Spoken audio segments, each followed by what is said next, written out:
అంతలో అయితే పంట పండినాక ఇస్తారు. వాళ్ళు పంట పండించినాక ఇస్తే మరి మన పంట ఏం కావాలి? అవసరం లేదు.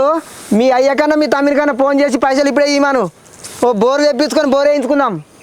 అబ్బో గింతపాటు తెలివి ఎప్పుడు వచ్చింది? గీ బుద్ధి అప్పుడే ఉంటే మంచిగా బాగుపడదాము. నేను ఎవరిని అడిగా, వాళ్ళు ఇట్టం నీ ఇట్టం. వాళ్ళ ఇష్టం నా ఇష్టమా? నీకు పట్టింపు లేదా? నువ్వు అడుగు. బోరు వేసుకుంటే పంట పండితే బాగుపడతాం కానీ మనము. ఇవాళ వచ్చి బుద్ధిగల మాట మాట్లాడుతున్నామంటే నాకెందుకో అనుమానం వస్తుంది. నేను అడిగా నేను మధ్యలోకి రాను. నీ ఇట్టం, నువ్వు అడుక్కో ఏమన్నా వేసుకో. మరి నువ్వు అడగంది నా ఇంటికాడ నువ్వెందుకే? పీక్ మీ అమ్మగారింటికి. నువ్వు అటు అడగబట్ట నేను అటు అడగన్నట. నేను ఏడిపోతా? నేను ఏడికి పోను.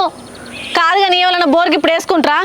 పంటలు వండినాక మంచిగా చేతిలో పైసలు చూసుకొని మరి బోర్లో నీళ్ళు వెళ్తలేవు కదా, గప్పుడు ఆలోచన పడతారు బోర్ వేసుకోవాలని. ఇప్పుడు తేతే పైసలు లే బోర్ వేద్దాం. ఎప్పుడు పడితే అప్పుడేనా బోర్ వేసుకున్నాడు? పైసలు ఉండద్దా?